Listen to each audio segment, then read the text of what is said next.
आज की कहानी है चुड़ैल की आम की खेती। बेलापुर में रहने वाली अमृता अपने परिवार के साथ एक खुशहाल जिंदगी जी रही थी, लेकिन जिस कारखाने में उसका पति कमलेश काम करता था, वहाँ एक हादसा हो जाने के कारण वो अपना एक पैर गंवा बैठता है। हे भगवान, ये क्या हो गया? मैं अब दोबारा नहीं चल पाऊंगा अमृता। इस हादसे ने तो मुझे अपाहिज बना दिया है। अपने पति को ऐसे हिम्मत हारता देखकर अमृता अपने आंसुओं को पोंछती है और कमलेश को सब कुछ ठीक हो जाने का दिलासा देती है। कुछ ही दिनों में कमलेश अस्पताल से घर लौट आता है, लेकिन अपाहिज होने के कारण वो कहीं आने जाने के लिए दूसरों पर निर्भर रहता है। उसकी दवाइयों का खर्चा और घर में राशन पानी के खर्चे के लिए अमृता की अब तक की बचत के पैसे ही काम आ रहे थे, लेकिन अब धीरे धीरे वो बचत भी खत्म हो रही थी, क्योंकि अब आमदनी का कोई जरिया नहीं बचा था। माँ, बहुत भूख लगी है, कुछ खाने को दो ना। घर में तो राशन खत्म है और पैसे भी नहीं बचे, ऐसे चलेगा घर? जिंदा रहते हुए मुझे ऐसे दिन देखना पड़ेगा कि मेरे बच्चे खाने के लिए तरस रहे हैं। हे भगवान, तूने मुझे इतना लाचार क्यों बना दिया? क्यों? अपने आप को पोसना किसी समस्या का हल नहीं है और मुश्किल की इस घड़ी में न धैर्य बनाए रखिए। मैं दुकान से कुछ अनाज उधार लेकर आती हूँ और काम की तलाश भी शुरू कर देती हूँ। अमृता से इस मुश्किल की घड़ी में जो भी हो सकता था वो अपने परिवार के लिए किया करती है। वो गांव के सेठ के यहाँ नौकरानी के काम पर लग जाती है ताकि कुछ पैसे की आमदनी कर सके। एक रोज वो काम से थकी हारी घर आ रही होती है, तभी उसकी पड़ोसन शांति टोकरी में आम लिए वहाँ से गुजर रही होती है। अरे अमृता, कैसी हो बहन? आजकल तो तुम दीद का चांद हो गई हो, दिखाई भी नहीं देती। शांति बहन, तुमसे मेरी हालत कहाँ छुपी है? एक हादसे के चलते मेरे खुशहाल परिवार को नजर लग गई है और जैसे तैसे गुजारा चलाने के लिए मुझे काम पर जाना पड़ रहा है। समझती हूँ अमृता बहन, सच में तुम बहुत हिम्मत वाली हो। अच्छा, ये मेरे बगीचे के आम हैं, इसमें से कुछ बच्चों के लिए ले जाओ, बिल्कुल ताजे ताजे हैं। शांति अमृता को टोकरी में से आम देने लगती है। ताजे और पके आम देखकर अमृता कहती है, आम तो बड़े ताजे लग रहे हैं शांति बहन। बच्चे तो ये देखकर बहुत खुश हो जाएंगे। अरे बड़ी मेहनत से आम की खेती की थी, ये तो फल निकला है तभी। और तो और मंडी में सबसे ऊंचे दामों पर बेचा है इन्हें मेरे पति ने। वैसे तुम्हारे पास भी तो जमीन है, फिर क्यों ना तुम आम की खेती क्यों नहीं करती? आम की खेती? बहन जी, आम की खेती नहीं होती, आम के बागान होते हैं।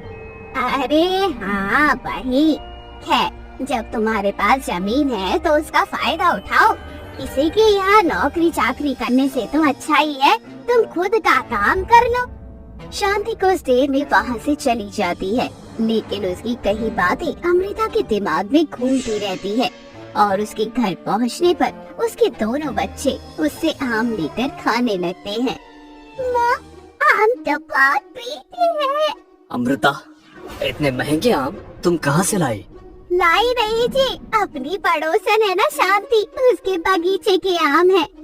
इन्हें बेचकर ही बड़ा मुनाफा कमा रही है वो। सबकी अपनी अपनी किस्मत है अमृता। सुनिए जी, अपनी जमीन भी तो खाली पड़ी है, मैं उस पर आम के पेड़ लगाने की सोच रही हूँ। ये तुम क्या कर रहे हो? ये सब करना तुम्हारे बस की बात नहीं है, और वैसे भी मैं इस लायक नहीं कि तुम्हारा साथ दे सकूं, तो तुम ये सब अकेले कैसे करोगी? खाली पड़े पड़े जमीन बंजर हो गई है, उससे तो अच्छा है ना कि मैं उस पर आम के पेड़ लगा दूं। क्या पता कुछ सालों में हमारी भी स्थिति ठीक हो जाए। अमृता आम की खेती करने के बारे में सोच चुकी थी, जिसके बाद वो अपने खेत को साफ करती है और उसके बाद आम के पौधे लगाती है। समय बीतता है, सुबह वो काम पर जाती और शाम को खेत में मेहनत करती। एक शाम उसे खेत में काम करता देख गांव का एक आदमी छेड़ते हुए कहता है, अरे अमृता, तू कितनी मेहनत कर रही है, लेकिन तेरा पति वो तो तेरी जरा भी मदद नहीं करता। तुम्हें इससे क्या लेना देना, अपने काम से काम रखो, समझे? अरे इतना क्या कर रही है, मैं चाहूँ तो तेरी ये जमीन अभी हथिया लूं। अमृता उसे गुस्से में देखने लगती है, तो वहीं दूसरी तरफ अमृता की काफी देर हो जाने के बाद भी घर ना लौटने पर कमलेश और बच्चों को उसकी चिंता सताने लगती है। बाबा, अब तक माँ क्यों नहीं आई है? हाँ, इस समय तक तो माँ आती थी, फिर आज कहाँ रह गई? यही तो मैं भी सोच रहा हूँ बच्चों, तुम चिंता मत करो, मैं भी तुम्हारे माँ को देखने जाता हूँ।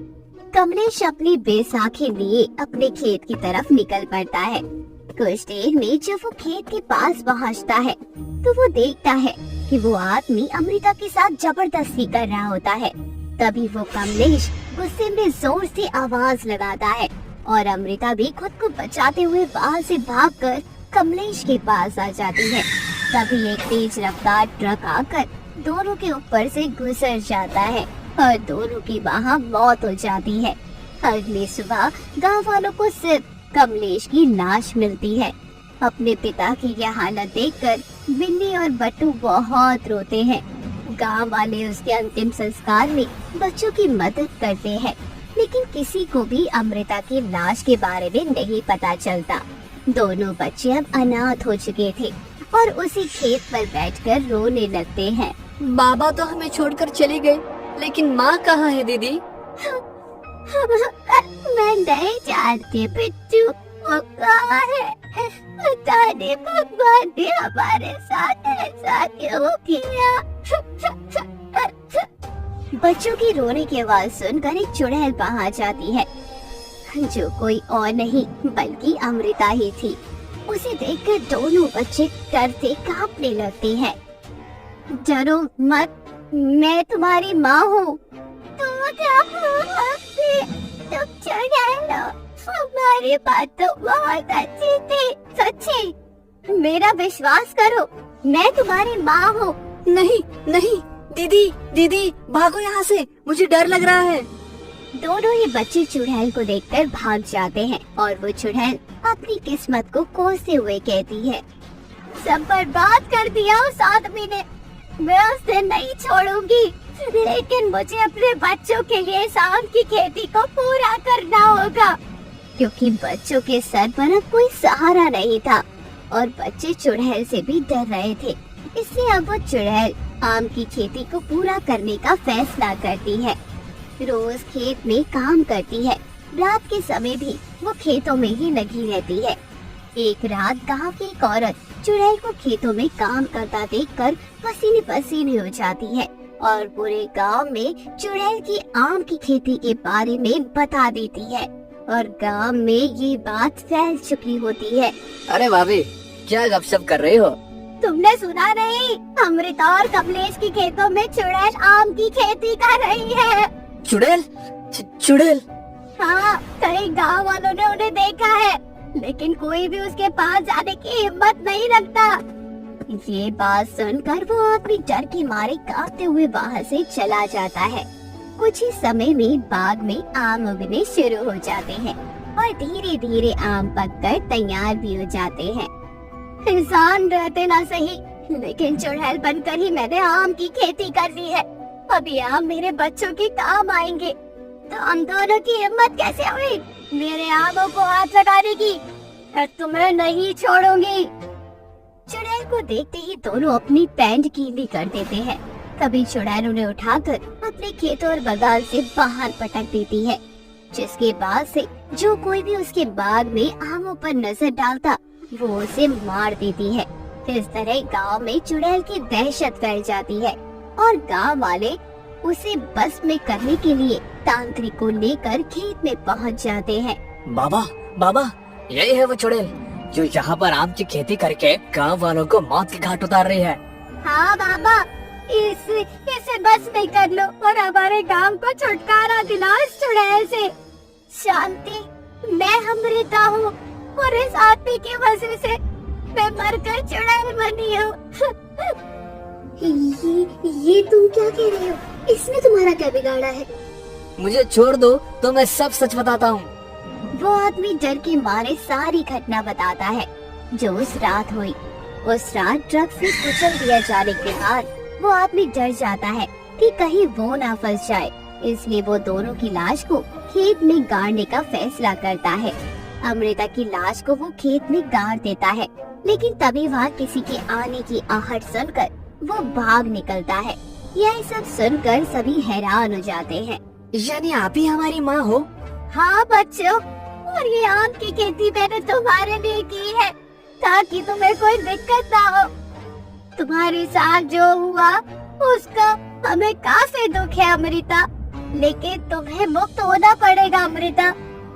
ये बात सुनते ही चुड़ैल उस आदमी को जिंदा जमीन में गाड़कर अपना बदला ले लेती है, जिसके बाद खेत से अमृता के कंकाल को निकाला जाता है और उसके बच्चों के हाथों उसका अंतिम संस्कार किया जाता है ताकि उसकी आत्मा मुक्त हो जाए।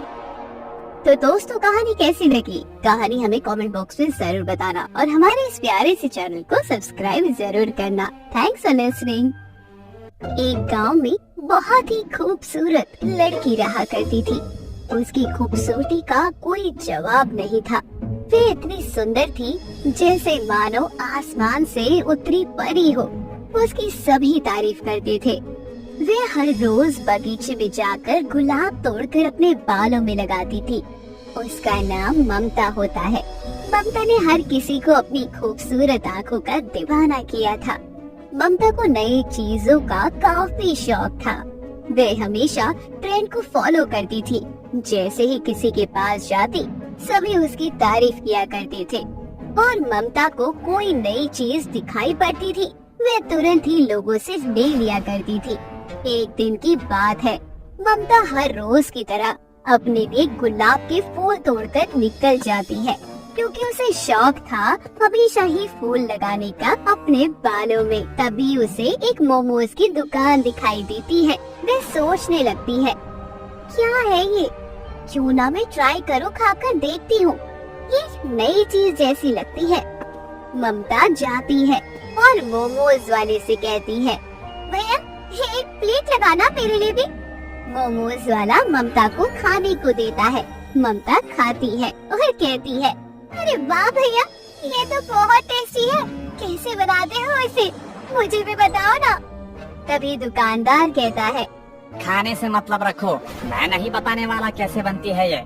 ममता मुंह बनाकर चली जाती है और अब वे हर रोज मोमोज खाने उस दुकान पर पहुंच जाती है। एक दिन वो जा रही थी मोमोज खाने के लिए। चलते चलते रास्ते में दो लड़के मिलते हैं। ममता को नहीं पता था कि वो लड़के उससे कुछ बोलने लगेंगे, क्योंकि आज तक कभी ऐसा हुआ नहीं था। तभी अचानक से पीछे से आवाज आती है। तभी एक कहता है, ये लड़की कितनी खूबसूरत है, जैसे मानो चांद ही अपनी गली आ गया हो। तभी ममता बोलती है, क्या बकरा है? तुम दोनों के पास दिमाग नहीं है क्या? कुछ भी बोले जा रहे हो। सही तो कह रहा हूँ, गलत तो नहीं है। इतना कहते कहते इन दोनों में काफी बहस हो जाती है। दोनों आपस में झगड़ने लगते हैं। लड़का अपनी दुश्मनी निकालने के लिए ममता जिस मोमोज वाले के पास मोमोज खाने जाती थी, उसके मोमोज में जहर मिला देता है और वहाँ से भाग जाता है। सूरज ये देखकर कि ममता मर चुकी है, वह और उसके दोस्त तुरंत वहाँ से निकल जाते हैं। ममता मर जाती है और वे चुड़ैल बन जाती है। चुड़ैल बनते ही ममता कहती है, मैं कितनी सुंदर थी, अब मैं क्या करूं? मुझे कुछ समझ नहीं आ रहा। उस सूरज की वजह से मेरी शक्ल इतनी खराब हो चुकी है, अब मैं चुड़ैल बन चुकी हूँ। ममता सोचती है कि चलो गुलाब के फूल ही लगा लूं बालों में, शायद ऐसे अच्छी दिख जाऊं। लेकिन उसके बाद भी ममता का सब रूप वैसा ही लग रहा था। ममता काफी परेशान हो जाती है और रोने लगती है। ममता सबसे बदला लेने का सोचती है और कहती है, जिसने मेरी ये हालत की है ना, मैं उसे कभी नहीं छोड़ूंगी। रोज की तरह ममता मोमोज खाती है और उसे बेचैनी होने लगती है। ममता थोड़ी दूर ही चलती है कि वे जमीन पर गिर जाती है और मर जाती है। रात होते ही ममता चुड़ैल बन जाती है और यहाँ वहाँ भटकने लगती है। वे हर रोज यही सोचती है, मेरे मरने की वजह वह लड़का सूरज है। जरा सी बहस के बाद उसने मुझे मार दिया। अब मैं मोमोज कैसे खाऊंगी। एक दिन सुबह होती है। ममता जो अब चुड़ैल बन चुकी थी, वे घूंघट ओढ़कर उस मोमोज वाले के पास चली जाती है और कहती है, ओ मोमोज वाले भैया, मुझे यहाँ कुछ काम मिलेगा क्या? मैं दूर गांव से यहाँ रहने आई हूँ और मुझे काम की तलाश है। मोमोज वाला कहता है, तो तुझे रोज मोमोज बेचने होंगे। तभी ममता कहती है, हाँ ठीक है, मैं बेच लूंगी। चुड़ैल मोमोज बेचना शुरू कर देती है। उसे लालच आता है और वह एक एक करके मोमोज खाने लग जाती है। देखते ही देखते सारे मोमोज वह वही खा जाती है। तभी दुकानदार पूछता है, तुमने सारे मोमोज बेच दिए? चुड़ैल झूठ कहती है, हाँ सारे बिक गए।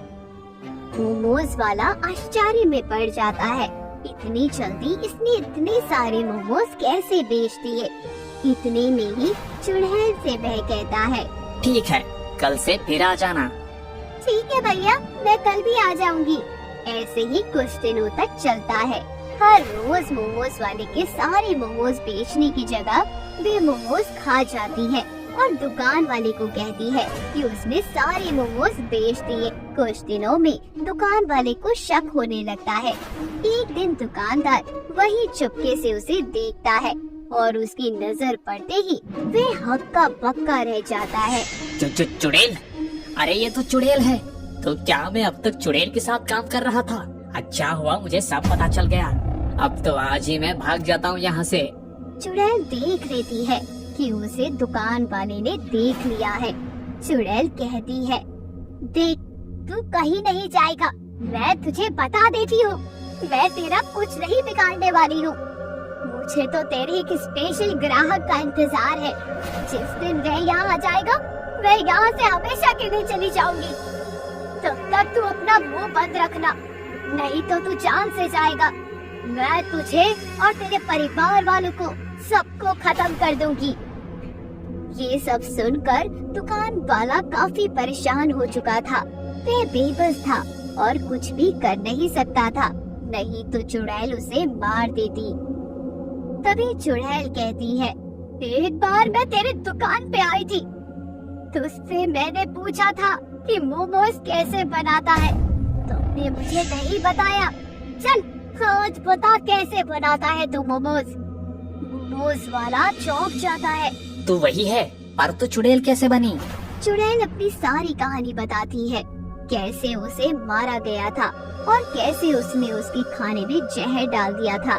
दुकान वाला दुखी हो जाता है और कहता है, बहुत गलत हुआ है तेरे साथ। तभी अचानक से वहाँ एक लड़का आता है और कहता है, ओ मोमोज वाली, मोमोज खिला दे। वह लड़का कोई और नहीं, वही था जिसने उसे मारा था। चुड़ैल कहती है, हाँ क्यों नहीं, आप ही के लिए तो ये दुकान लगाई है। आप जितना चाहो खा सकते हो, तुम्हारा ही तो इंतजार था। अरे वाह, कहाँ से लाया इस मोमोज वाले को? बातें तो बड़ी मजेदार करती है ये ऐसे बात करेगी तो मैं सारे मोमोज खा लूंगा। इतना कहकर वह मोमोज दे देती है। चुड़ैल और कहती है, हाँ कितना खा सकता है तू मोमोज? तुझे शौक है ना दूसरे के मोमोज में जहर मिलाने का? खा, अब तो तू खा। कौन है? चुड़ैल कहती है, तुम्हारी मौत। और फिर चुड़ैल हंसने लग जाती है। लड़का फिर पूछता है, मैंने किसी के खाने में जहर दिया, तुझे कैसे पता? तभी चुड़ैल कहती है, मैं वही हूँ जिसे तुमने मार दिया था। अब मैं चुड़ैल बन चुकी हूँ और तेरी मौत पक्की है। अब तुझे कोई नहीं बचाने वाला। तभी सूरज कहता है, तुम प्लीज मुझे छोड़ दे। तभी चुड़ैल कहती है, कभी नहीं, आज तो तेरी मौत होगी। और उससे मोमोज खिलाने लगती है। खाते खाते उस लड़के के पेट में दर्द हो जाता है और उसकी वही मौत हो जाती है और चुड़ैल हंसने लगती है और दुकान वाले को धन्यवाद करती है और कहती है, तुमने मेरा साथ दिया, उसके लिए शुक्रिया। शायद तुम नहीं होते तो ये मैं कभी नहीं कर पाती। और वे वहाँ से हमेशा के लिए गायब हो जाती है। फिर कभी वे उस गांव में दिखाई नहीं देती। तो दोस्तों, कैसी लगी ये कहानी हमें कमेंट बॉक्स में जरूर बताना और चैनल को सब्सक्राइब जरूर करना।